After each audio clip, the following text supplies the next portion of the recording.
welcome to an exciting part 2 of our AP at Home series. We didn't feel like we covered everything last time, so we thought it was worth revisiting. A quick reminder that, once again, that Descent into Midnight Kickstarter is coming up very, very soon. They just released pictures of the cover with art by our former guest, Devin George. And it is absolutely phenomenal and breathtaking. It's so good. Oh my gosh. Devin, you killed it. Oh, It's so good. And also me, maybe a little bit. It's so very good. evocative. It's such a good cover, and that game is looking to be more and more phenomenal every single day. Every little piece of information they put out, I'm like more excited, which I didn't think was possible for me to be more excited about this game. Yeah. Like, it's gonna back it, like, it's gonna fund in like 2 minutes. It's got honestly. Half hour tops. Seriously, check out their Twitter at DIMRPG.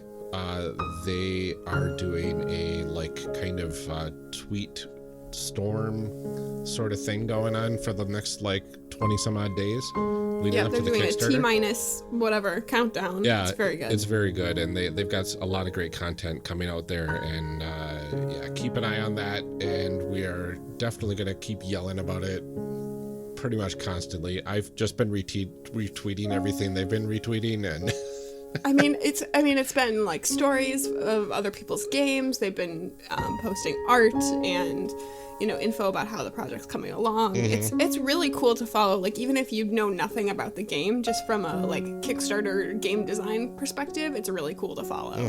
But also it's a great game. Yes, you should love the game. Go ahead and love the game too. It's a very, very good game. Trust us, it's very, very good. That's very good. Speaking of Descent into Midnight, Gen Con!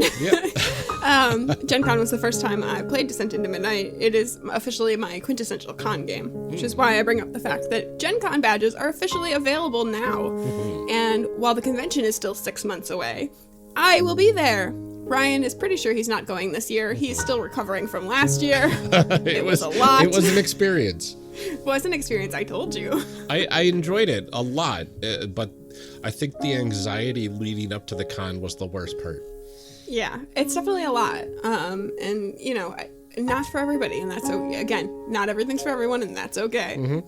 I will be there, though, and if you are planning to attend, let me know. I'm excited to potentially meet more people, get a chance to get to know some of you, and I will, like I said, I will officially be there this year unless something crazy happens, which, please, I cannot take any more crazy stuff in my life, so, and there's still 6 months, so it's fine. It's fine, everything's fine. It's half a year away.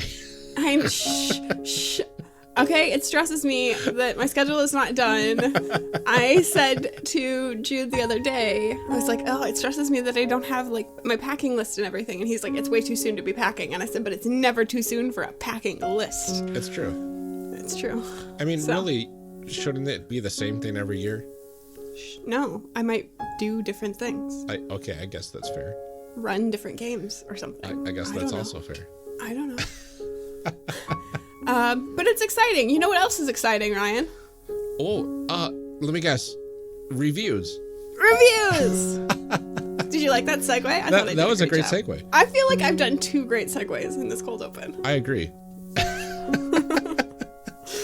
Well, as usual, if you do like what we're doing here, the very best way to show your support is to leave a rating or review on something like Apple Podcasts or anywhere you can leave a review.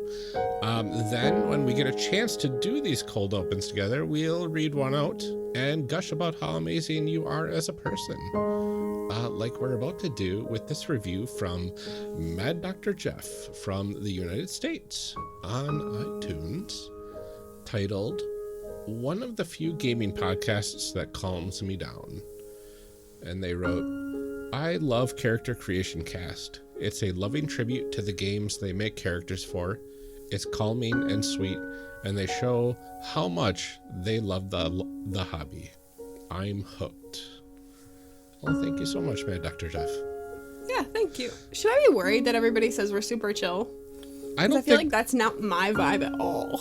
It's definitely like a us together vibe. Okay, that's fair. I mean, maybe because we're not mean or snarky or you know, like we're chill about it. We are just genuinely excited about the games that we cover. Like we cover good games with cool people. We are genuinely excited about them.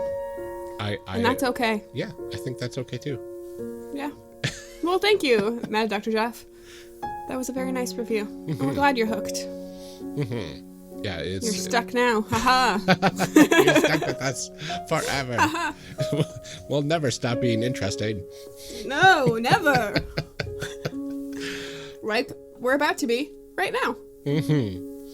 Oh, with that all out of the way, enjoy the show.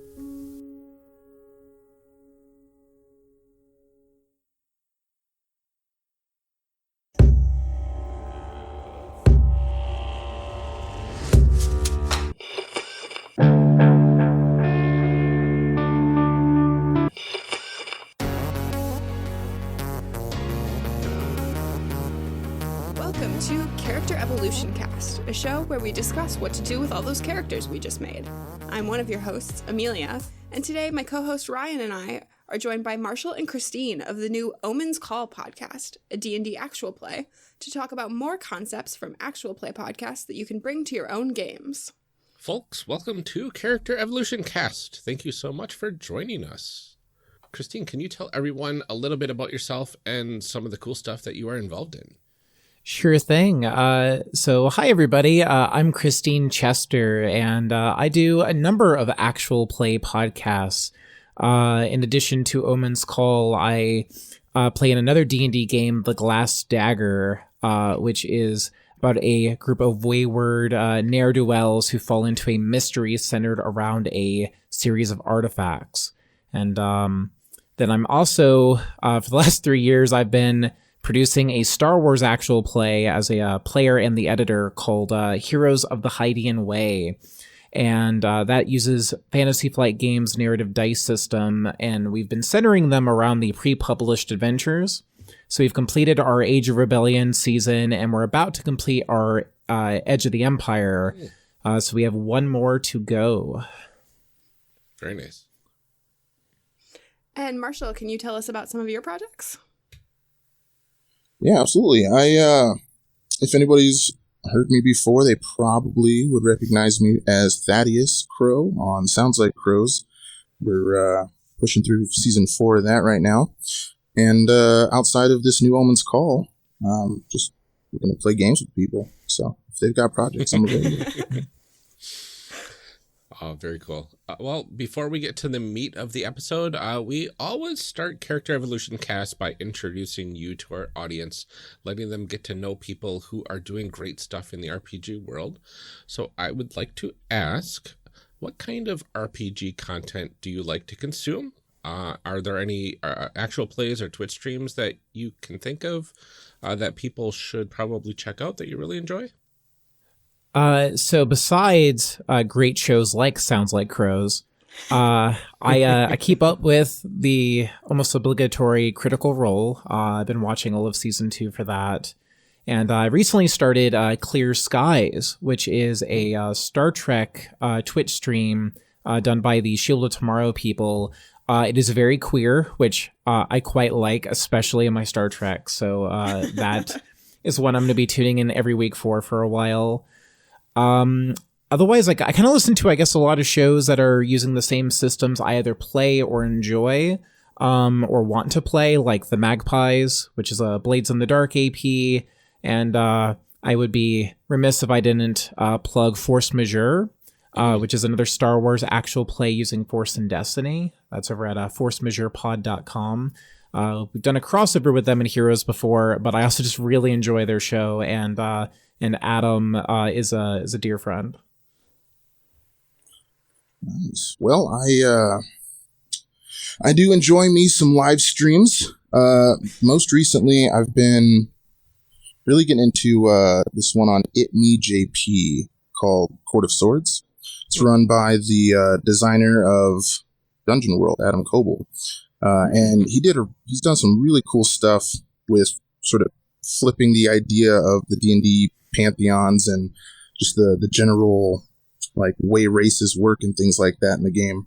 And it's been really intriguing to see some of the uses he's gone with.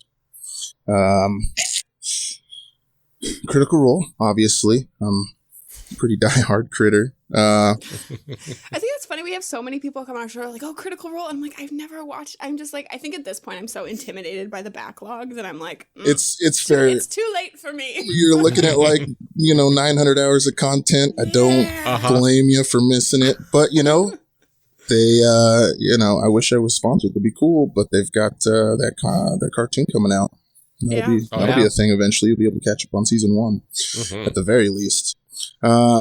Other streams I like, I'm pretty sporadic in my viewership, but HyperRPG has a lot of really cool content that they do, and they like to combine Twitch integration that affects the stories, and they've got really great storytellers on there. You've got your D&D games. They've done some Edge of the Empire, Star Wars games. They've done lots of really cool, what is that?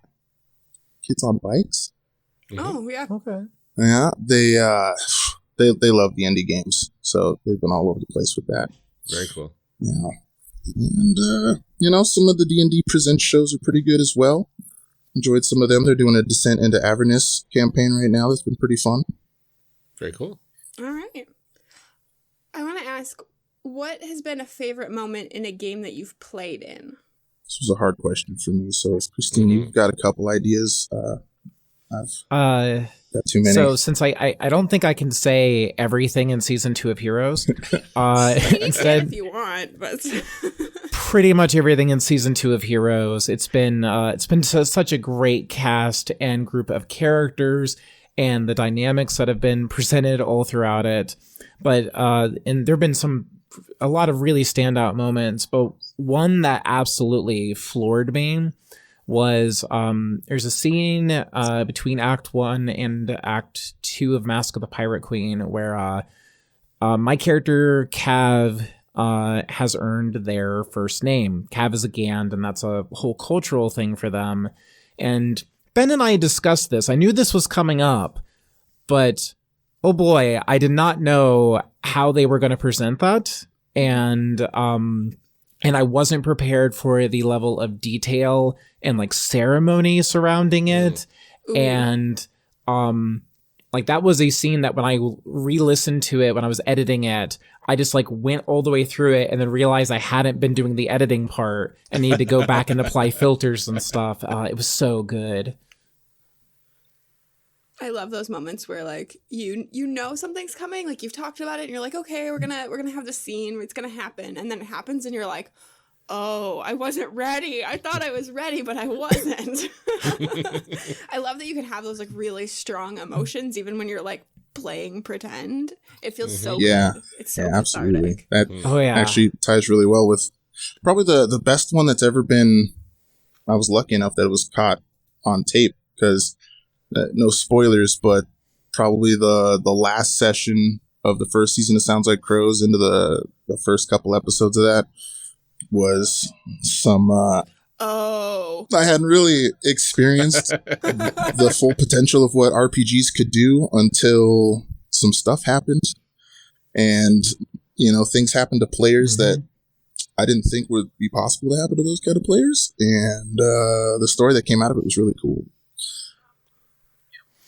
Ugh. Yep. Yeah. I know exactly what you're talking about. If you haven't heard it, it's pretty cool. Yep, I will always remember that steak, Marshall. Yeah. I need to catch up. What happened to that steak? It was in somebody's pocket once you leave it in there for too long, it gets a little hinky, a little green, a little furry, I'm sure. But I'll be honest, I totally lost track of where it went. Some things happened, and I just couldn't keep track. But for what it's worth, it should have been mine. I don't know. I needed some good steak. Fish is ungood. Oh yeah.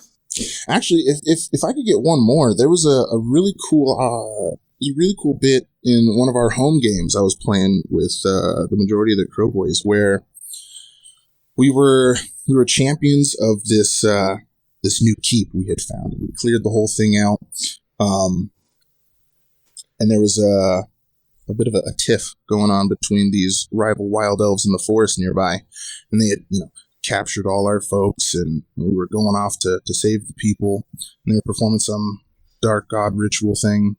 And one of our players used some MacGuffin that Caleb foolishly put into the game. He never should have gave it to us. To as a warlock, summon his patron deity, I believe it was Beelzebub, into the fray. Yeah, well, I was a cleric like of Hephaestus, so that caused some issues. But we didn't really get to play those out for very long because then the elves decided they were going to summon up their own Solar. And so we got to see some big god fight, and then Alex had to save the day and rolled a nat 1 on his wish, and it shattered reality. So, Oh no! yeah, well, you know, Alex, no. Is that the kind of stuff we have to look forward to in Omen's Call? well, Or are we going to get it's there? either a learning lesson for Caleb, or it's, as the name implies, an omen of things to come. We'll have to see. That's amazing. We can't do the podcast anymore because my player shattered sorry. reality. Game over. He just wanted to Sorry undo. about that. Bright side, there's a spin-off I've series got a now. character, off of the it. daughter of the cleric, that I've just been trying to fit into a campaign somewhere. She's got this sweet, rich backstory already prepped for me, and just got to find the right game for her. That'll be fun. That's amazing. Let's see. Is there something you want to try on a podcast or in a game that you haven't yet? Yes. Oh, that's good. Can you elaborate? So there are quite a Tell few us more. things. There's quite a few things, but there's been one thing that's been sort of at the forefront of my mind lately, and that's namely, I am transgender, and even though I play a trans character on the glass Dagger, it's kind of very much more of a background thing. And I definitely want to play more transgender characters and tell more stories about them going forward in podcasts and games. Now that I've sort of opened up the floodgates to playing people like me, which you wouldn't think that would take that long to do. It's been really heavily on my mind. Very cool. You feel like there's a specific system that would do that really, really well, or like a specific way of telling that kind of story, or just it's something that you want to involve in more stories that you tell? I definitely want to involve in more stories. I do feel like certain settings are more conducive towards that. Like a buddy of mine has been talking about doing a Star Trek actual play himself, and that is a setting that seems rife for that kind of degree of social commentary and exploration, both of the self in addition to the outer world. And I feel like that might be more appropriate than, say, Star Wars. D&D has been a fun one to explore with, because there's still a lot of things on the table with regards to that, namely magic. Yeah. how that can affect things, but Star Trek's the one that mostly comes to mind as like, okay, I can do something more with this and have a deeper message. Mm-hmm. Yeah, I feel like that would work really well, because you're right, it does have that good mix of like sci-fi and social commentary and interpersonal commentary and things like that too. Mm-hmm. Yes. What about you, Marshall? Is there stuff? Well, Christine's answer is so much richer. I just want to build a guy. I typically build characters who enjoy the adventure, enjoy exploration, but I want to build somebody who wants to invest in the world a bit and, I don't know, maybe build a kingdom or something like that. I'd really like to see how that plays out. You know, there's that Pathfinder Kingmaker, and with Matt Colville, he's got all these Kingdom and Warfare Kickstarter going on, and Strongholds and Followers, and I'd really like to see, you know, just building up a city in game versus just, you know, I'm a DM, so I will say that that's what it is, and hope nobody pushes too hard. Yeah. Yeah. My friends and I did that back in the late 90s, I think it was, in Palladium Fantasy, and it was quite an interesting experience. After saving a kingdom from an evil wizard, we basically ruled that kingdom and built it up from the rubble, which was really cool. That's the sort of thing I want to check out. It'll be fun. Yeah. Yeah, I feel like there's more room for that, especially in like D&D too, because so much of it is adventuring and going places and stuff like that. I feel like you do sometimes miss out on that, like focusing in on where you are in a place. And I feel like that's a fun thing. Yeah, that it I like typically to gets do relegated in to, games, you know, like, what'd you do in your downtime? Oh, well, I said I did this and I did that and I did those things. And then you make a couple rolls and that's kind of it. And it'd be a little more fun to play those out. Yeah. Absolutely. I want to ask, what is your favorite thing about doing an actual play show? The focus, I think, would be it for me. Can you elaborate? What do you mean by the focus? Well, you know, when you sit down at a table with your friends and everybody's been living their lives and doing their thing, and, you know, everybody brings their dice to the table, but everybody also brings their phone. And while I personally endeavor to always make sure that if my phone is on, it's because I've got, you know, my character stats or spells or, you know, world knowledge that my character should know. It's not always that way. And, you know, even just Friday night, I was playing, you know, a nice little homebrew game, but a lot of us still had some strong feelings about Star Wars. So it was mostly 60-40 D&D ragging on Rise of Skywalker. Yeah. So and I was like, you know, still a fun time, you know, if you want to hang out and play with your friends, but it makes it really difficult to sort of build a, you know, a cohesive adventuring story. Not even like a deep emotional one isn't necessary, but even one that's just focused on this is what we're all sitting at the table to do. Let's see what we can make of it. Yeah. Yeah, you're definitely there a lot more to socialize when you're doing it out of recording game. I noticed that too. Like there's been a huge difference in how I play, like even with the same people when we are recording or not recording. And it's, you're just a lot less like, I don't know, you don't feel as compelled to be continually focused. And I wish that we would. That was a good answer, Marshall. Yeah. See, now I'm trying to follow your act. I feel like mine is lamer. But for me, my favorite part about doing an actual play is hearing from the fans. Like for a lot of my groups, I'm blessed in the fact that I forget we're recording a lot of the time. We get deep into characters, into the story, into the RP, and then, you know, and then there's the whole production about getting it out there. And I'll just kind of forget that there's actual people who are then listening to this until somebody will come out of the blue and comment about how they like this character, or they thought this joke was funny, or this emotional moment made them cry. And it like sinks in at that point that I'm like producing something, putting something out into the world that's making people's lives a little bit better. And so that's my favorite thing whenever those moments happen. Yeah, I don't think that's lame at all. No, I think that's a cool, because I think too there are a lot of times after a game that you want to like tell your friends about it, and you're like, this really cool thing happened. And I always talk about gaming as like it's this sort of shared experience that you kind of walk away from, and then there's nothing. Like it happened and then it didn't. And whenever you try and talk to other people about your game, they're like, that's cool. And you're like, guess you had to be there because you can did. See their eyes glaze over. Right. But like with actual plays, it's like, oh, I was there. You know, like there's this feeling of like I don't have to explain it, and I don't have to be like, well, I guess you missed out on this moment because people were part of that, and you can have that shared experience with people who weren't even really there. Like, hey, you have to listen to the latest episode of Heroes. You wouldn't believe, like, something incredible happens. I'm not going to spoil it, but go listen. Yeah, exactly. I've done that a lot. It's really hard because you want people to know, you want to talk about this thing that happened, and you know that the episode won't come out for like 2 more months, and you're like, oh, I can't hold it in. Yeah. There's been a lot of, oh boy, things on Crows. Man, we were playing a session tonight. Whew, I don't know.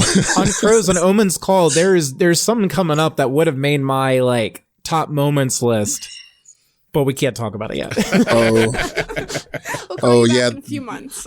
Yeah. The thing at the place with the people. Yeah. Exactly. Sorry, Marshall and I are in the same wavelength. We know exactly. Oh yeah, that'd be a fun one to talk about. You know, at the time it didn't seem like a thing, and then all of a sudden it was the thing.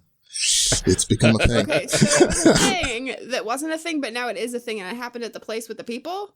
Yep. Yeah, you got it. You understand. That you told me all of this. Hey, whoa. About the thing at the place with the people that wasn't a thing, and then it was. I thought this was a place of confidence where we could just come and share with each other. No one's going to hear this, right? No one at all. Nope. Oh, I think I made a mistake. I got to go, guys. It's all right. Just throw me under the bus. Didn't I? Oh, it's amazing. Well, now that we know a bit more about you two, we are going to get into the really fun stuff. As usual, our goal here is to help people be better players.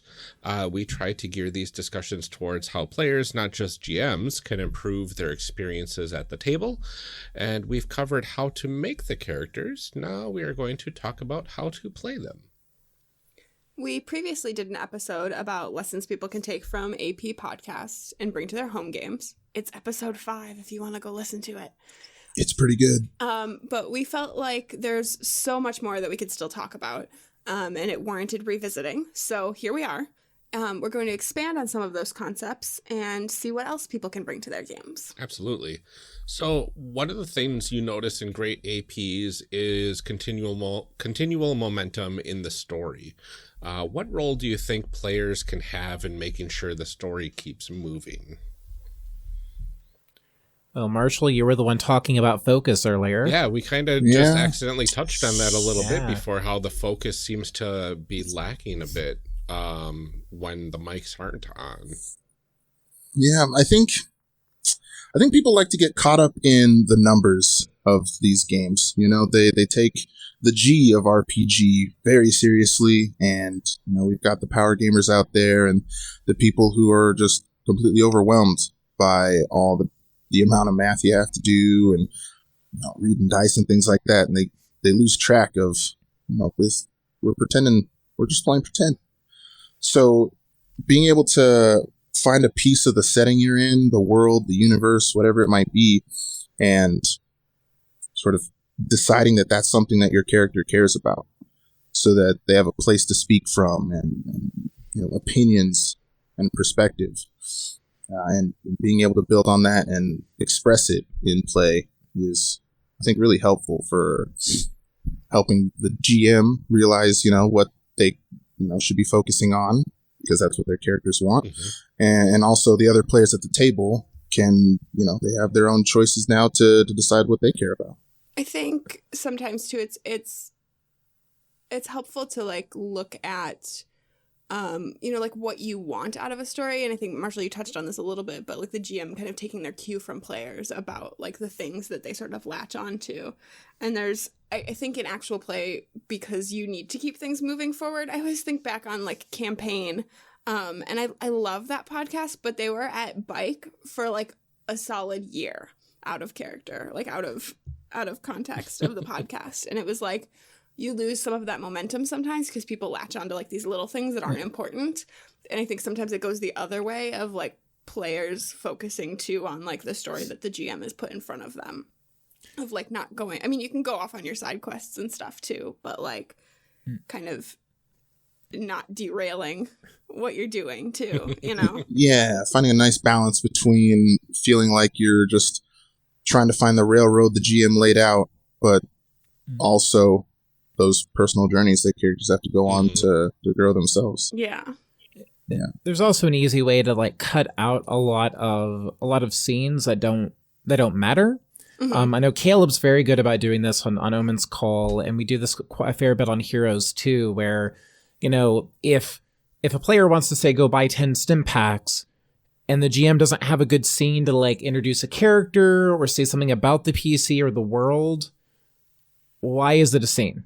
Why can't you just say, all right, I want to buy 10 sim packs. Great. Mark down the credits. You have them. Let's move on, on to the next thing. Because I find a lot of those little scenes, when they're strung together, can sap that momentum.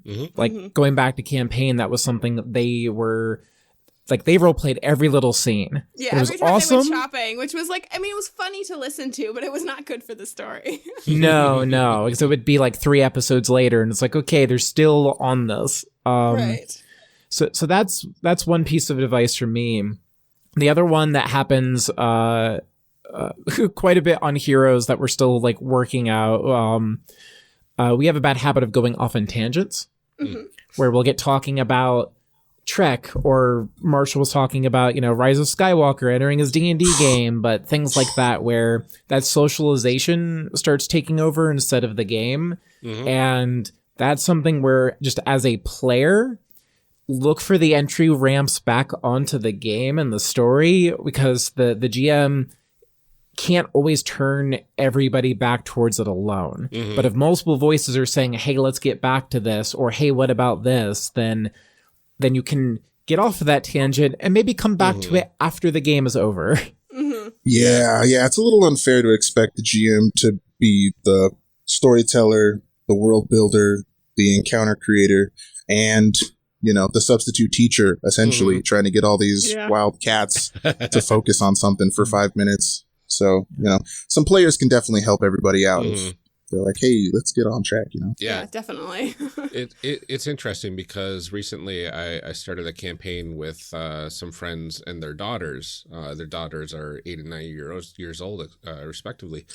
And their attention span's not the longest still. What? I know, right? Children pay attention to things amazingly It's very surprising. Well, it's gotta be better than a goldfish, their attention right? span's really good as slightly. long as we stay on topic and on story.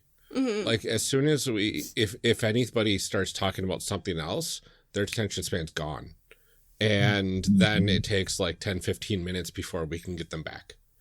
Yeah, So- man, gotta be honest, as an adult, I'm not much better than that. Like, granted, I do have a diagnosable disorder, but yeah, once I move on to a different track, it's really hard to swing things back in the right direction.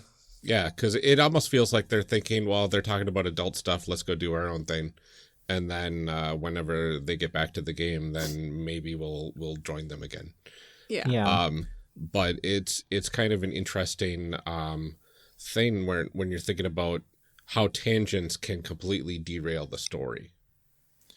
It can also destroy whatever mood has been fostered up to that point. Yes. Maybe you're having a very dramatic scene, and then people have been cracking jokes for the last 5 minutes, and now it's hard to get back to the scene where, oh yeah, a moment ago your character was about to burst into tears, but you've been laughing. And I find that's very difficult, or especially if the GM is trying to encourage a sense of suspense, or kind of that a lot of the tension in a scene. Yeah. I've been very fortunate that with Omens and Sounds Like Crows, all the players are able to, because Cameron and Alex, they're great dudes, but boy, do they like laughs. And I mean, if you've listened to Sounds Like Crows, you know that there aren't a whole lot of those. They're there. But I think we've been really fortunate that we're able to jump those tracks really quickly back and forth to make sure we keep something consistent. It definitely Doesn't takes happen some often. practice and work, though. Having played some of those more serious games, too, it definitely takes a level of self-control to kind of be no, we are doing this serious thing. We can't go off and talk about this other stuff until we've done what we need to do. Yeah, I'm not sure I could do a Call of Cthulhu game and 10 candles where everything's supposed to be doom and gloom. I don't. See, but I and that's don't part handle of, it I know well. in those games, part of why it's really difficult is because you naturally want to undo some of that tension. You want to release some of that, but you're not supposed to. And I don't know. It's really difficult. Something else that I know Caleb does for Omens is we have a warm-up scene before we get started, and that inevitably devolves into a giggle fit on everybody's part as we just get really ridiculous and funny, and we get a lot of that out of our system. And I've actually realized I've done that for my home games too. Hey guys, let's have we're meeting up at 8, but we're going to have half an hour of time where we're just going to talk about whatever. And then the game's going to start at 8:30. And we used getting to that some out of your conspiracy system. theories on Reddit. We would go and find the most ridiculous one, and then we would read it, and we would discuss it for a half hour before we started, so that we could get out all of our jokes about fake moon landings and flat Earth, and I think that's just a good idea in general. Everybody's just got to have that wind down time, where everybody can we've been apart all day. Let's all focus on this one thing that it's inconsequential, but it's fun. Mm-hmm. And then let's get into the meat and potatoes of it. Mm-hmm. Yeah. Changing direction a little bit. One of the things that I have a difficult time with sometimes when I'm listening to a new actual play podcast is telling the different voices apart. I notice that the ones that I particularly enjoy have people who have either distinct voices or they're kind of doing character voices. We have done an episode on character voices. It's our very first one. But do you guys have specific thoughts on using different voices for your characters or telling characters apart, things like that? Marshall, you should definitely take this one first as the one of us who can do accents. I guess I do have that crown, don't I? Yep. I have to say, when I started listening to Crows, your voice was like the only one I could tell apart. It took me a while to figure out how many brothers there were.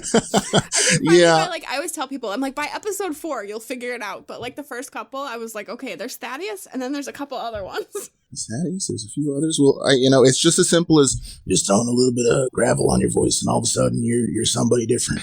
And so long as that doesn't hurt you for 4 hours at a time, then you're right there. It's that simple. And I don't know, it sort of helps you commit when you can feel the way your voice is coming out. It almost sort of subconsciously triggers, okay, well, someone who talks like this has to think a certain way, right? Mm-hmm. And that's not necessarily me. And it helps you sort of separate yourself from the character you're playing versus, using all these, first person, I, me sort of phrasing, and put yourself in there. Mm-hmm. Mm-hmm. As far as other accents go, well, good luck. Yeah. I think that's really good advice, Marshall. Even as somebody who can't do the dramatic voice shifts, I try to do little things for my characters because likewise I find it helps me to get into character. And so I'll try to do things like lower my voice, raise my voice, shorten my sentences, ramble, stutter, speed up how I talk, slow down, just little things to try to give a slightly different feel or pick certain words or like a vocabulary that help me get into that right mindset. No, it's nothing too dramatic, but it's helped me out a little bit. I will say also on this topic, if you ever play a Star Wars game and you're playing a Gand, you're going to need to say when you're talking, because talking in the third person all the time, not helpful, actually, for distinguishing you from your character. Not at all. That's true. Uh-huh. Ooh, I didn't think about that. Yeah. Yeah, it sounds really good with the vocal filters afterwards, but for the actual players, it's just been me. And they've understood now when I'm talking in character, but early on, it was rough. That's awesome. I think, though, that having that separate voice, too, kind of adds to that previous question of, having that tension and, knowing when you're in and out of game and, that kind of stuff, too, that if you're using a voice for your character, it's pretty easy to see when you are in character and, kind of keep things moving that way, too. Of, it becomes very clear when you've stopped doing those things and you can tell right away, oh, I'm off track. One of my favorite things to do with that is if you're making plans, do so in character. Mm-hmm. Nothing will derail a game faster than when the players are making plans instead of the characters making a plan. Mm-hmm. Mm. Yeah, that's a good idea. Yeah. Breaking into meta talk can really hurt things. There's definitely times when it's helpful to kind of condense things down to meta talk, but my goodness, it definitely doesn't beat your characters are sitting around a table discussing what the plan is going to be, Yeah. If I'm honest, we had a bit of an issue with that.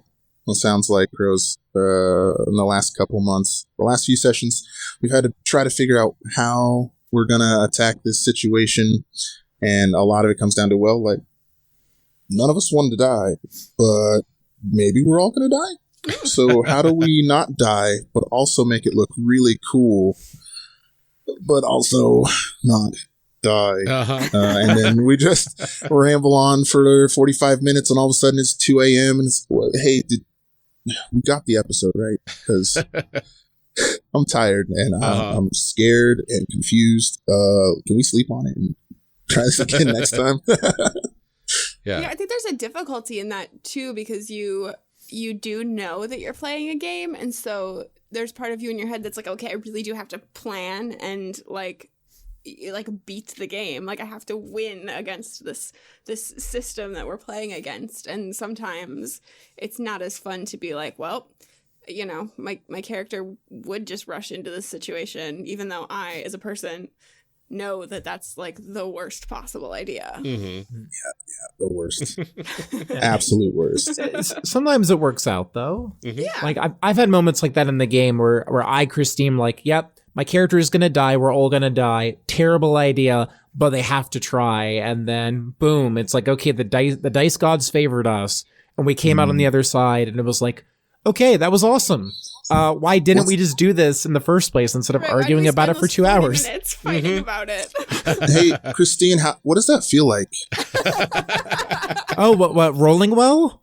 Having the gods of dice like on your side. Yeah, the dice really do hate Marshall. If you haven't listened to either of his shows, listen to them. They hate him a lot. This is why we made him play a cleric for Omen's Call. That way he makes other people roll. Yeah, resist his spells instead of the other way around.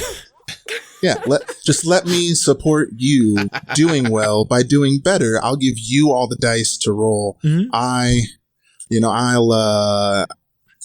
I'll stick to concentration spells and just hope for the best. But to answer your question, Marshall, it feels pretty good. It feels pretty good. That's awesome. I don't know what I did in my last life, but they're punishing me for it now. Although I feel like you must like take some of the bad luck for omens, because my dice have been on fire for Thane. Like I don't feel like I roll that well in the other shows. I dig it. It's fine by me. I mean, if my suffering brings joy and success for at least like 3 or 4 other people around me, that's probably a job well done, right? Yeah, that's a good equivalency. Integral part of the team. Mm-hmm. I can do that. I can wear that. Amazing. Well, one last point I wanted to make about character voices was that I noticed during my in-person games that when I get into character, I've just been adjusting my posture and talking a little slower and more distinctly, because I play a noble person in this like small village. So like just adding that little bit of different cadence and a little bit of different posture kind of changes my voice just enough to sound different instead of, you know, trying to do something completely different.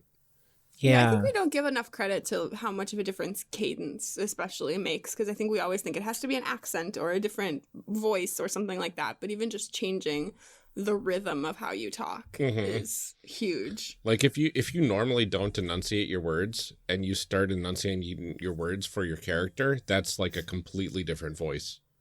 Mm-hmm. I think you're onto something there too, with in terms of like the posture. Like there's a lot of things you can do on your side that affects your voice. Like for playing Reyna on Glass Dagger, I have like loaded up with jewelry and stuff before, because that's a trait of the character and it helps me get into like the right mindset. And I'll notice I'll do things like fidget with a ring or something, and I'll describe that in character because it's something that would happen. And so sometimes those props and things too can also help. Mm-hmm. Mm-hmm. Yeah, props are good. I'm just remembering back to all those special features in Lord of the Rings where Ian McKellen was talking about how he got into his voice for Gandalf, and it is a lot just like that. You know, slow yourself down and start to enunciate the words that you're speaking, and all of a sudden you're a different person, and that can be, like you say, it's very helpful. Mm-hmm. Absolutely. Well, another thing that's helpful for successful APs is the chemistry between the cast members. That seems to be a huge part of why a lot of big APs are successful, with players often helping each other to tell their character stories. What advice can you offer people on working together with other players during a game to tell everybody's story? I have been a big fan of just outside of the game talking to other players. A lot of the time you think, oh, I got to tell the DM about this cool idea I had for a magic item or some cool thing that I want to do next time. But that completely separates yourself from everyone else in the party, and they don't have an option to help you tell the story or to help you achieve your goals or even help modify it so that it benefits everyone at the table. So, if I've been harassed, Kristine can tell you, sometimes I'll just send paragraphs on paragraphs like, oh, there's this really cool idea I've got. We could talk about these sorts of things. If that's something you're interested in, hey, I think that from what I've heard about your character, this sounds like something that's important to him. I think we can meet here and maybe either have a scene or we can, work towards pushing that through as something we do in game. Mm-hmm. I don't know if it's healthy or not, but I do think about the table a lot when I'm not around it. I think that's a good thing, Marshall. Like you're one of the main people who is chiming in on that sort of thing, and you're always looking for the opportunities to help other people out and telling their stories. Like you and I were even talking recently about a Thane and Zaros thing that you were trying to get one thing for your character, and then it came up like something like clicked with mine as well, and it was like, oh, okay, well we can do both. This is perfect. And I also very much encourage that if you have any like downtime for characters, especially plan out scenes and things of that nature, but even just in general, have an idea of what sort of stories the players want to tell for their character and look for those opportunities to take them or plan out big moments between characters. Like there are definitely things we haven't gotten to yet that like Cameron and I talked about way back before we even recorded our test sessions for Omens that one day we will probably get to, just the right moment hasn't happened yet. Mm-hmm. And so that out of game communication is so important for then leading into what you do in game. I think too that players have a unique opportunity to help each other tell stories in ways that your GM can't always. Mm-hmm. And there's a feeling a lot of times that it's like, I'm playing this game with the GM and you're playing a game with the GM and Marshall's playing a game with the GM. Mm-hmm. But like really we are all playing together. And so it's not just on, like these sort of one-on-one kind of options, is that like to say, this is a story that I want to tell about my character. Here's how I think it works well with your character. Can we, and like, can you help me make sure that it comes up in the game too, of like, hey, I remember you saying this, and then to help me like bring that information forward rather than me having to narrate those things. Mm-hmm. Exactly. Yeah, Kristine had brought up a point about downtime in the games and role-playing some of that out. Some of my favorite times listening to actual plays is their downtime episodes, where it's just the characters being the characters and doing things that are not high stakes. I think we get caught up sometimes playing games where everything has to be high stakes, where if you're not fighting tooth and nail to a goal, you're not, quote unquote, playing the game. Mm-hmm. Where if you slow things down and you have these real moments between characters where they're just them being them for the sake of that, then you've got this whole avenue of rich role playing that you don't get otherwise. Yeah, I think there's something to be said for that role playing part of role playing games, and we talked about that a little bit earlier. But I know a lot of times when you're listening to actual plays too, you'll be 20 minutes to the episode and the GM will call for a roll and you're like, oh, that's right, they're playing a game. Yep. I forgot about that. I always find those moments really funny when you're like, oh yeah, I forgot that's what I'm listening to, isn't it? Mm-hmm. Yeah, I mean, not to toot our own horn or anything, but I mean, how many times can you get through 3 episodes of an actual play and there's maybe 1.5 rounds of combat? Yeah. that might just be because Cameron built a crazy barbarian, but it's also we had just enough stuff to talk about and explore away from the dice entirely that can be a lot of fun to play with. Yeah. And that's for a D&D game too, which when we think about that, that's normally combat heavy and Yeah, it's part of why I'm not a fan of D&D is because it usually does skew pretty heavily toward combat, which is not my preferred kind of fun. The mechanics say you find a thing, you kill the thing, you take all of its stuff, rinse and repeat. Yep. Until you die, and then it's over. But it's just so shallow. You can do so much more with it if you just take some time. We've talked a little bit about this in talking about player chemistry, but to kind of hone in on it more, I want to talk about like story beats and plot, or like, as I always call it, the dirty concept of metagaming, which everyone will know I do not think is a dirty concept. So what do you think players in actual play podcasts do differently there as far as metagaming? Well, we've already touched on the planning things out, like planning out scenes, talking to one another outside of the game. Well, I've had some home games that have done that sort of thing. It's normally with people I've already done an actual play with. Whereas a lot of home games, there just ends up being a lot of silence in between the sessions until you're back into it. So there's a lot more thought there, as well as sort of where your character is going to go.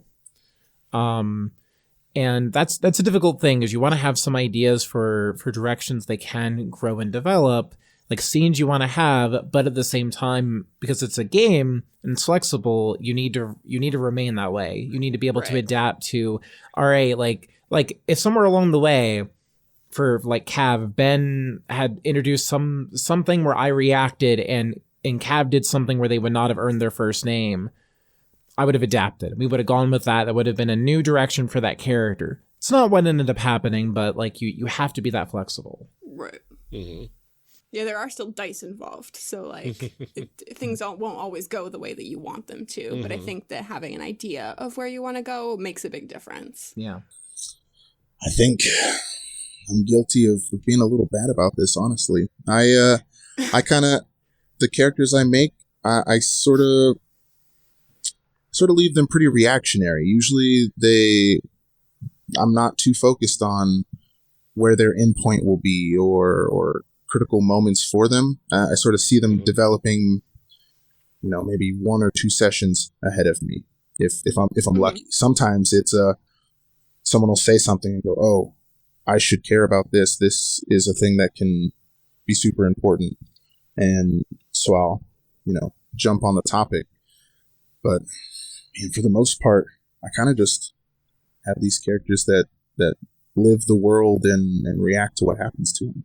I mean, there's nothing wrong with that. I think that, you still have kind of an idea of at least who they are as a person and like how they would react to situations, which I think helps a lot. But I think your point earlier about talking to people like between sessions, I think helps a lot too. Because I know that there are a lot of games that I've played where we don't talk to each other at all. And then you come back 4 weeks later or whatever, and it's like, where were we? Where did we leave off? What was I doing? And you have to kind of start the game over every single time.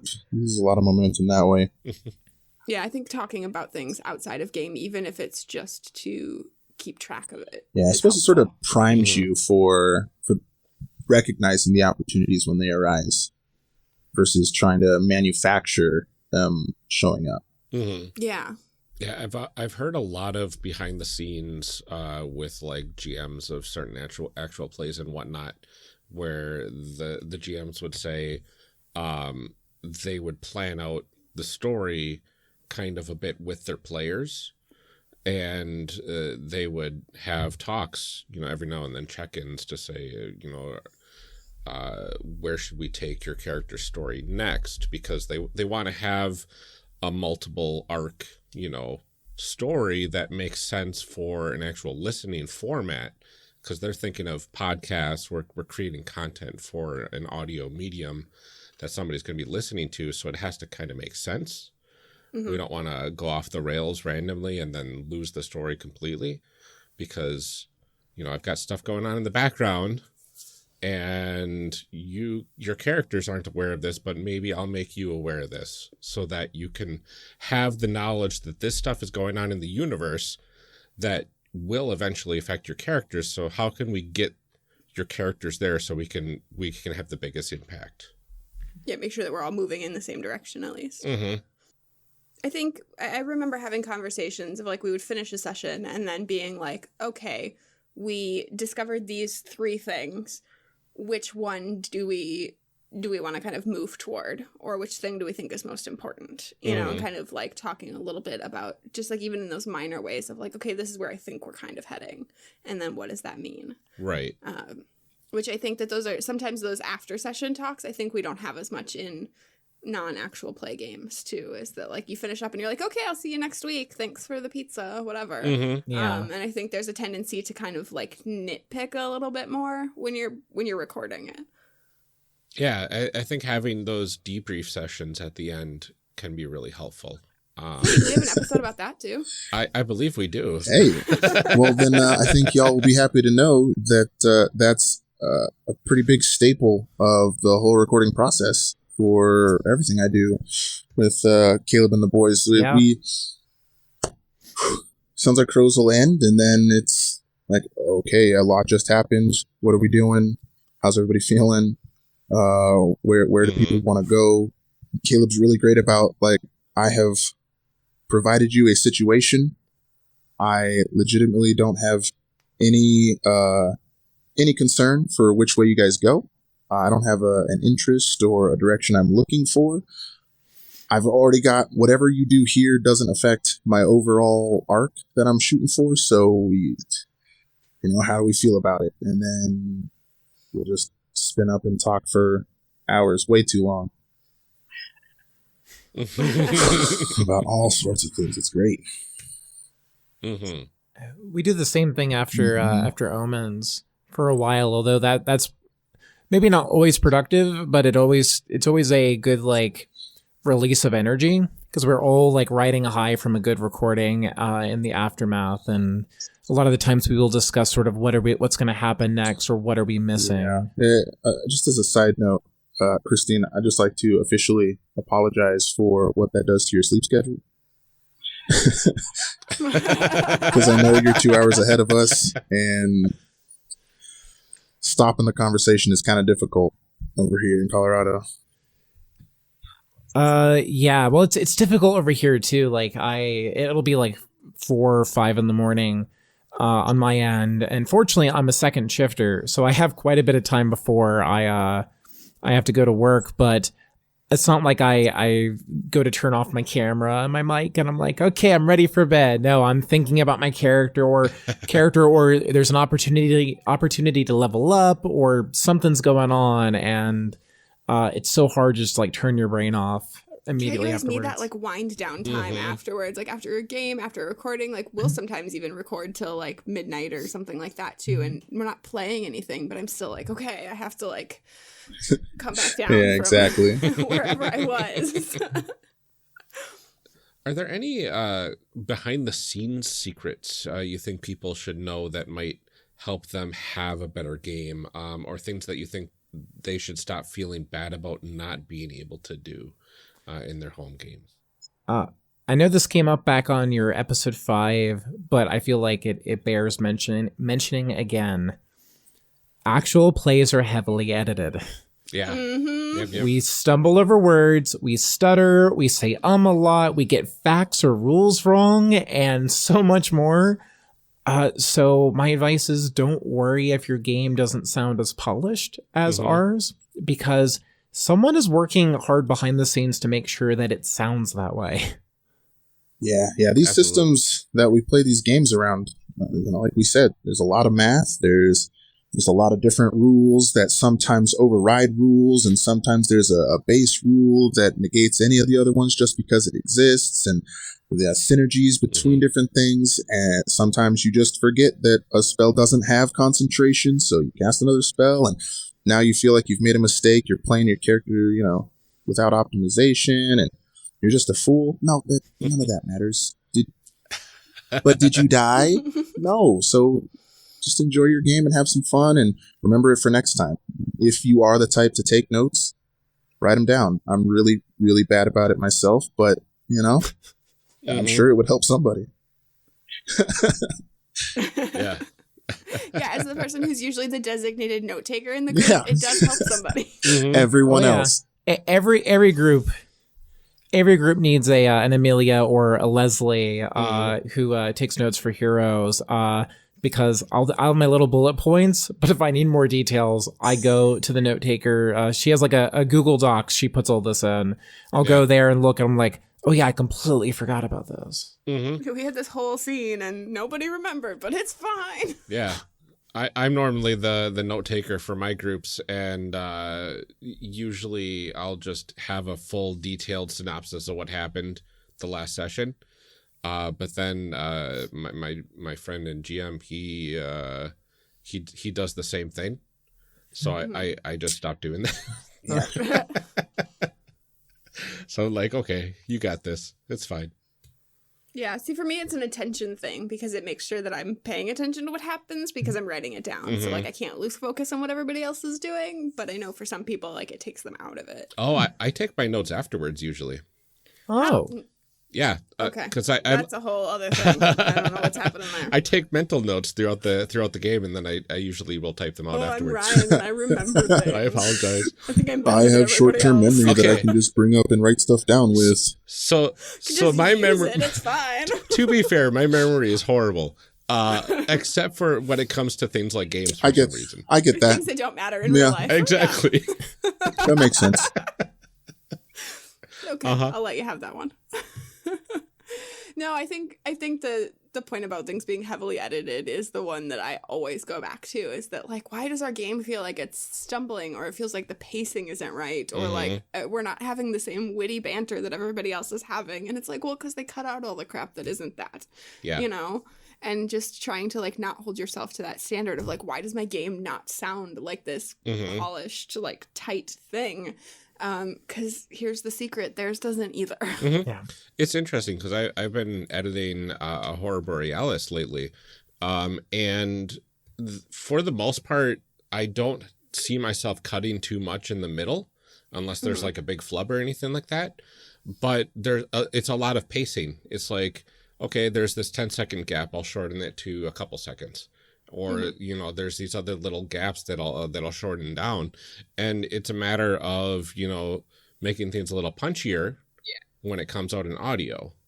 Yeah. But when you're at the table, you know, you're going to have those times where you have to think, you know, character conversations back and forth. You have to kind of think of what the other character's going to say sometimes, unless you. Yeah, the dialogue isn't always that snappy. Yeah, it's really interesting going from, like, okay, there's somebody says something, then there's a 2-second gap, and then there's a response that would have happened immediately after. So let's cut that response time, you know, down to half a second maybe. Yeah, it makes a huge difference. Yeah. And I remember when I first started listening to actual plays and then going back to my own home games being like, well, this doesn't feel like that at all. And then when I started, like, doing an actual play, it was like, oh, yeah, this doesn't feel like that at all either. Like, it definitely is a little bit more focused because you're like, oh, we can't get together for another, like, 2 weeks or whatever, and we have to get this audio out, and we have to, you know, like, it definitely is more focused, but it's not as quick and snappy as. Yeah, I think that fact alone is probably why I'm such a fan of my own show, which, coming from the metal community and the stigma of wearing, you know, your own band's t-shirt and things like that, it felt a little weird. I had to come to terms with that, but being able to hear how everything gets, you know, finally edited down, and you can see the through line, and you see how all the pieces sort of fit together a lot better when we put all close together like that. It's been really fun and helpful. Yeah. It also is a really good way to, like, sell your podcast and your own abilities. Like, it's Caleb's editing is what convinced me to go to Omen's Call. Cool. Because I listened to those first few episodes and I'm like, wow, this is really well put together. And as somebody who does editing myself, I understood, like, what I had to take behind the scenes, and everybody was so good, and it was like, okay, I've got to be a part of a show with these guys. Yeah, Caleb is meticulous with his editing. Like, having talked to him about it, I'm like, dude, Wow. I mean, good for you, but and he's got like a full head of hair and everything. He hasn't ripped any of it out yet. I'm impressed give it time. because I have recorded this You all, understand? and, like, I would. I know what kind of a mess it is.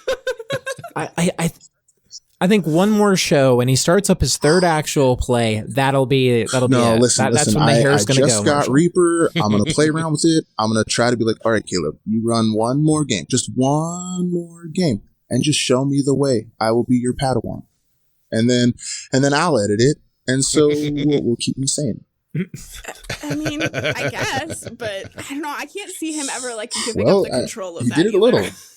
Well, he doesn't edit. No, Harrison Omens. and Cooper and Omens are both done by good old Alex.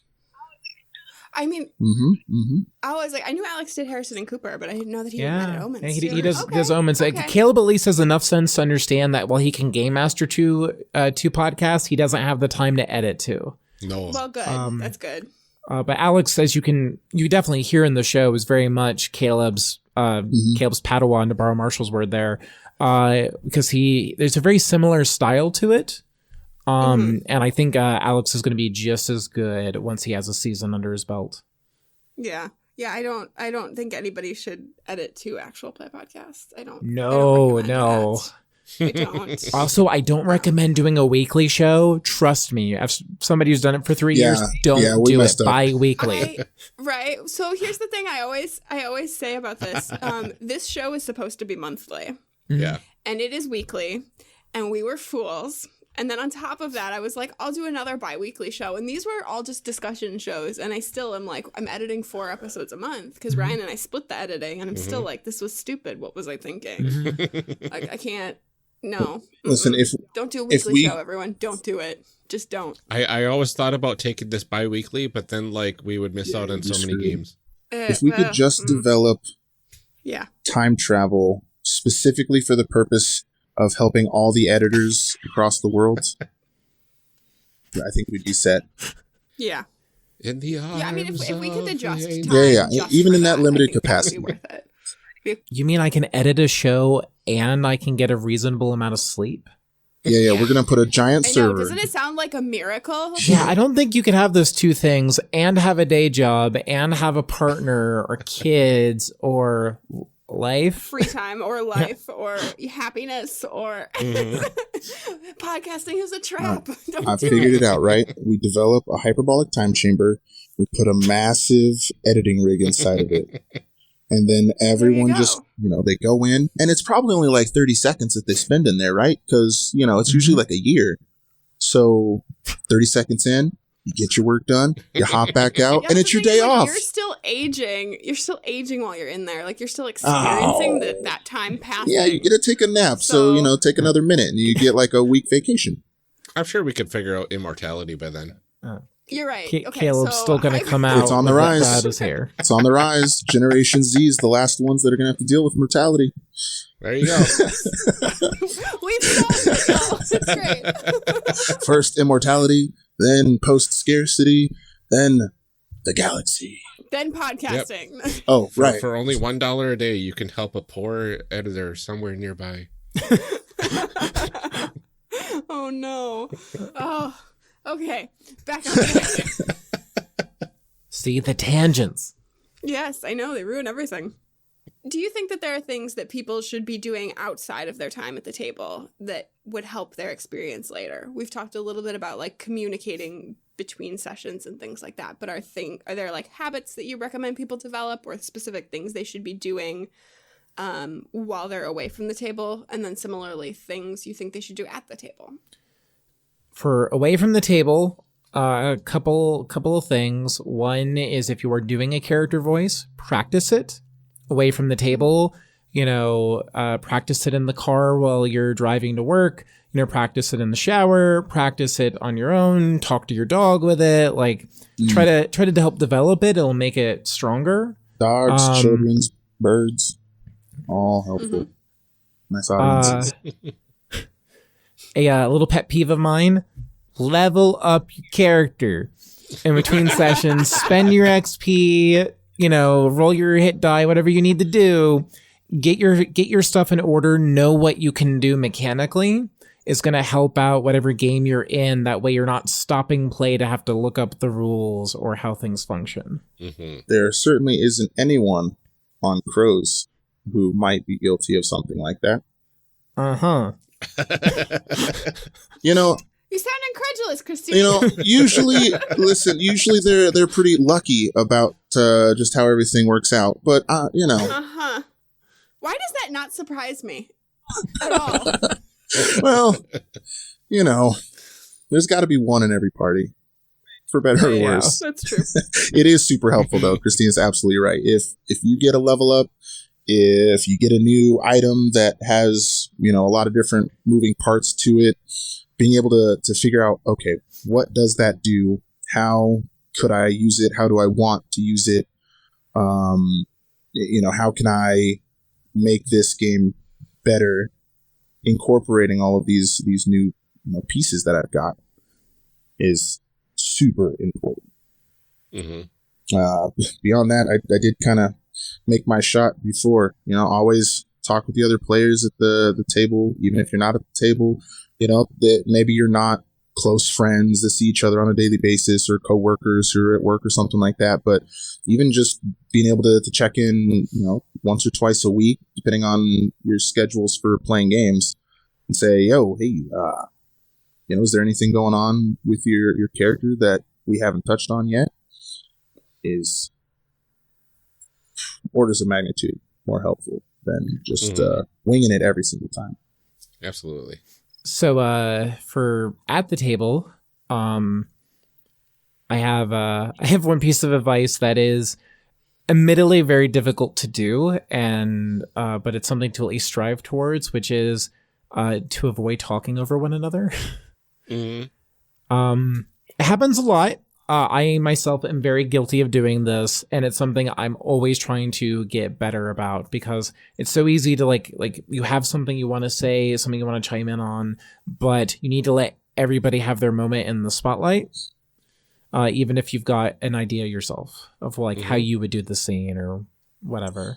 Yeah, listening to your previous episode on bringing AP to your home games and things like that, I realized I'm actually pretty bad about the opposite. I want to give people their opportunity to say their piece and to have their moments, but it does sometimes come at a detriment to being able to push, you know, my own stories or ideas for it. So sometimes you just got to find those ways. I think I'm going to be taking some of those pieces of advice, you know, raising your hand, maybe leaving notes after the session to say, hey, this is something that we should probably touch on, just so I can make sure that this is established, because otherwise y'all are going to see me make choices that, you know, come out of left field, because you know, you never got a chance to really get it in there. Yeah, finding that balance is really difficult, especially with a newer group. I think over time you kind of figure it out and fit where, you know, kind of like, you know, when to start turning to those people and saying, okay, what do you think? Because there are people that aren't as willing to jump in all the time because they want to kind of wait and see where things go. I think every group has that person that's like the classic, like, last to pick what they're going to do. And, you know, it's important to kind of know when to turn to those people and say, well, what do you think? But on the other hand, there are people too that are always like, okay, here's what I want to do. And you're like, well, okay, you breathe for a minute. Let's let somebody else talk. So, yeah, one of the things I was thinking of is taking mic etiquette, right, when you're recording in a group, and bringing that sort of thing to the table as well. When you were talking about not talking over other people, trying to wait your turn to talk, and giving visual cues that you do have something that you want to say. And if people around the table as well are kind of looking out for those cues, then they know when to pass that spotlight effectively. Yeah. Ryan, do you want to explain mic etiquette for people who don't have to be in front of a microphone? Oh, absolutely. Yeah. So because we're not doing this for people who have been in front of a microphone a lot. Right. I mean, it's kind of like that where you when you're talking as a group, you're trying to talk one at a time when you're trying to record for something, because you don't want to be talking over each other on the audio tracks. Some of that can get split out, but then you have that disparity of conversation and things get lost in translation a little bit. So having one person speaking at a time is really helpful when you're making a podcast, but also helpful for people to pay attention to at the table. And then giving cues of like, you know, I'm going to say something, so maybe my posture changes a little, or I go to open my mouth or take a breath that normally signifies that I'm going to be wanting to say something. So when the person that's making a point finishes up their point, then that gives a little bit of a space for the other person to interject with what they were going to say. Yeah. And importantly, to like paying attention to when people around you are doing those things. Like you can tell when people, you know, kind of lean forward or something like that they're going to say something. And I know depending on who you are, sometimes those cues are harder to read. I'm not always great about that because I get a little bit of like tunnel vision, and I'm also just generally not great at social cues all the time. Yeah. But like, you know, kind of starting to pay attention to some of those, like, is this person leaning forward? Did they open their mouth like they're going to say something? Yeah. Stuff like that. I mean, also good mic etiquette is like, don't eat while you're on mic, but I think at a home game that's probably okay. Yeah. You can eat while you're playing. One of the interesting things I just thought of is if you're doing your character voices by changing your posture, just looking for that visual cue of that person's changing their posture, they want to talk in character. And then you can give them that space to do so. Visual cues also only work if you're playing with people, A, on video, B, in person. It's true. So if you only play over voice, not super helpful, but which I do recommend. That's something where I have a couple of shows that don't have that visual element, and I find we talk over one another a lot more and we stumble a lot more, where I would ideally like to use Zoom for like every online game now, just for the visual cues, even if you're not recording video.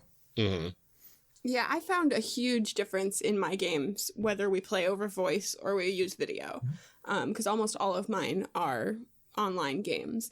But there's a huge difference in how much we talk over each other and like how the flow of conversation happens, whether we can see each other or not. It makes a big difference. Yeah, absolutely. I can picture a couple of instances. I hope that you can't tell when you listen back to the episodes, but there have been a few times where one of our players, Isaac, who plays Abel, he is not here. He doesn't get to play at the table with us.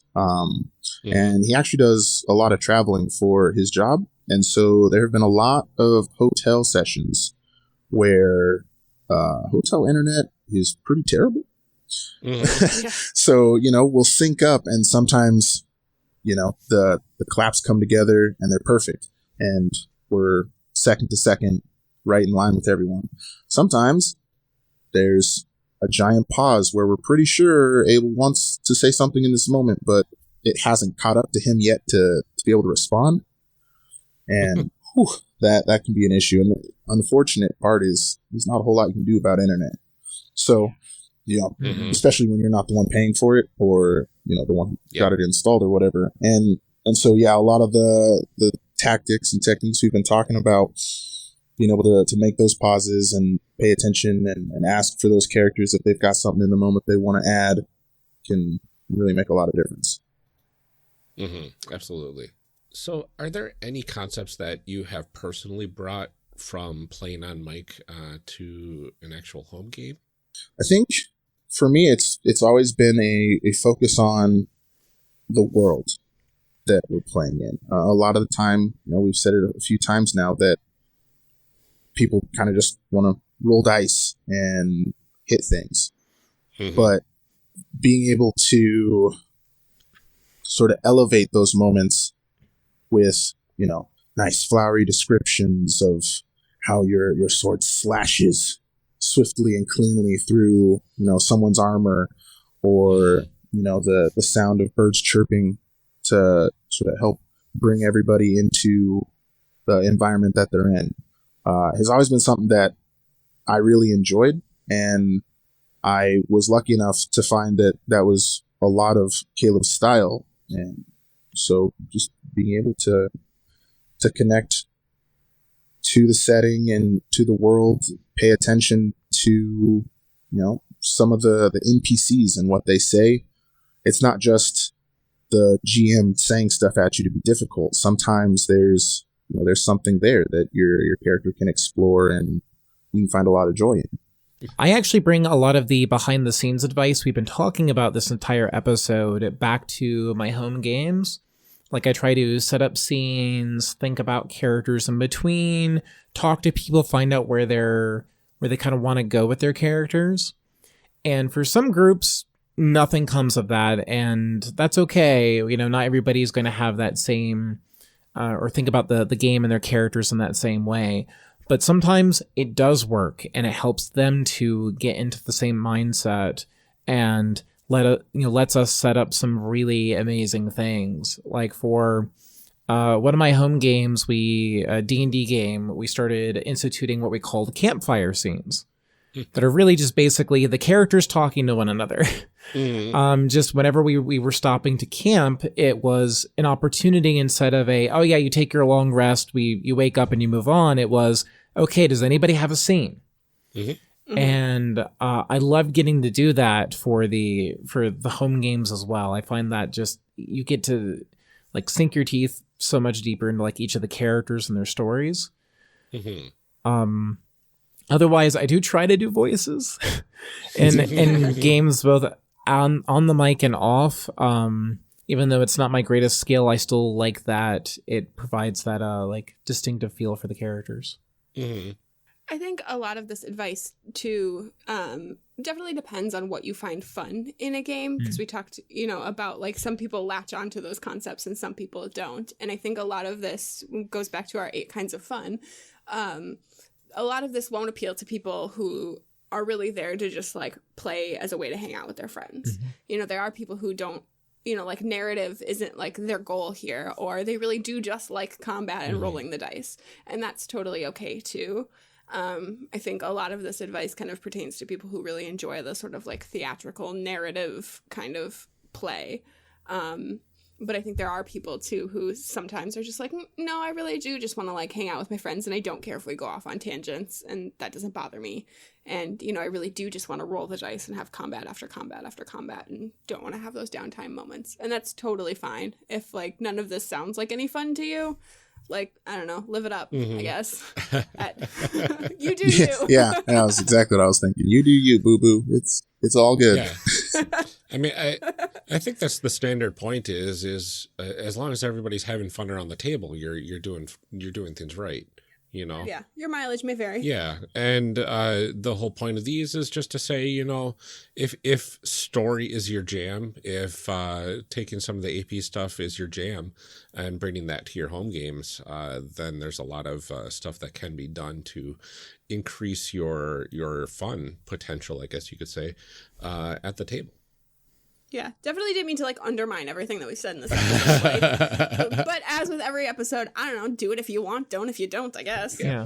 Why are you listening to this? This is for education and entertainment at best. If you care about the education part, excellent. Take what lessons you can.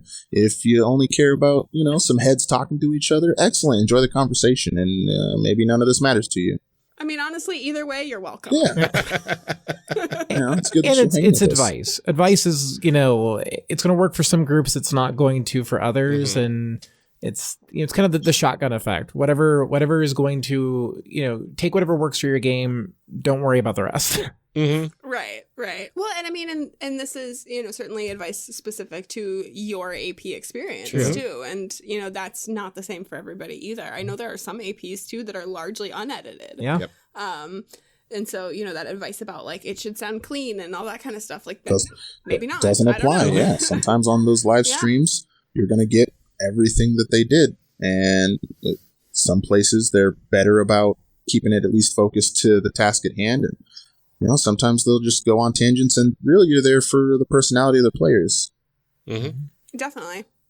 Is there any other last advice that either of you want to add that you feel like we didn't cover? Or anything you want to reiterate, I guess, too? You're more than welcome to use that time. Well, if you didn't have a session 0 with at the start of your campaigns, then I would recommend that you at least have 1 or 2 sessions where maybe you don't play dice, maybe you don't bring them to the table at all, and maybe have that discussion. Like, hey, we're all players at this table.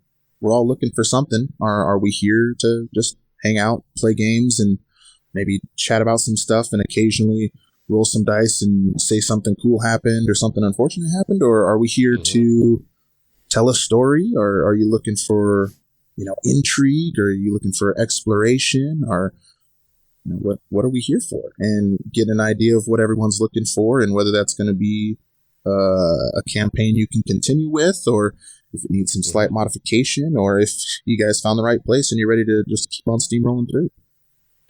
Yeah.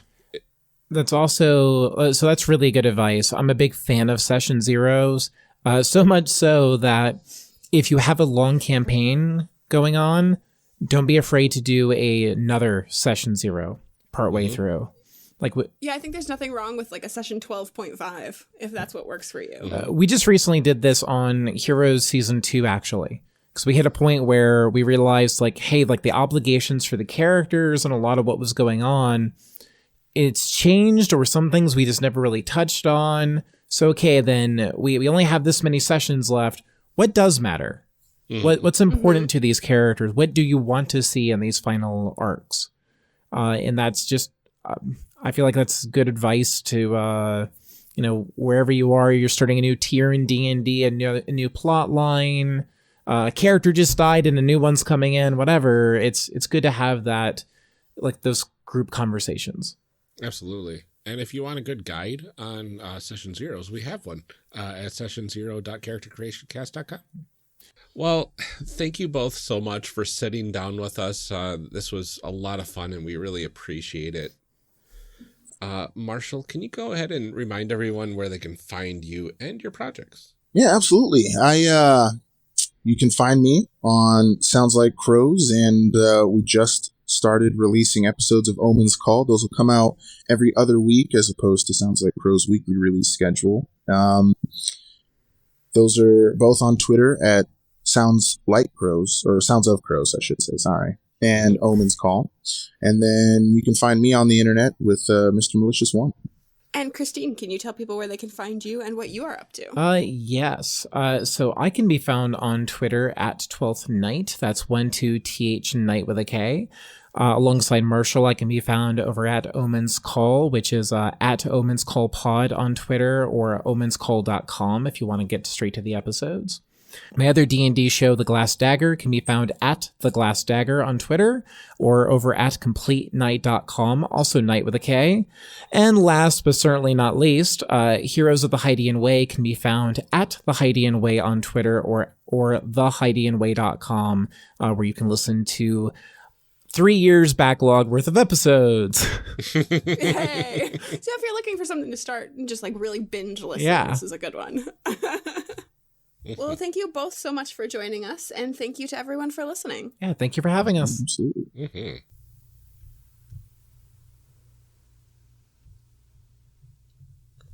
Character Evolution Cast, like Character Creation Cast, is a production of the One Shot Podcast Network and can be found online at www.charactercreationcast.com. Head to the website to get more information on our hosts and guests, or even find some of our character sheets. Character Creation Cast can be found on Twitter at CreationCast. I'm one of your hosts, Amelia Antrim, and I can be found on Twitter at Ginger Reckoning. Our other host, Ryan Boelter, can be found on Twitter at Lord Neptune.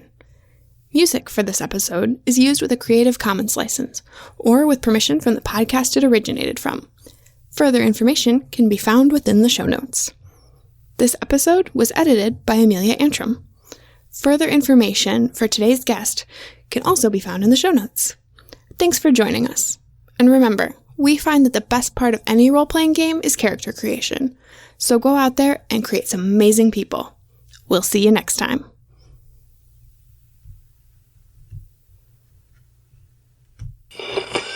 Now we gotta read some show blurbs. Show blurbs. Show blurbs.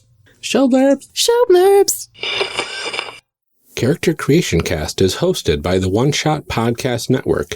If you enjoyed our show, visit oneshotpodcast.com, where you will find other great shows like Modifier. Modifier is an interview show hosted by Megan Dornbrock, all about why and how people change games. From the hobbyist to the professional, from house rules to publication, we all have in mind a better way to play. What's yours?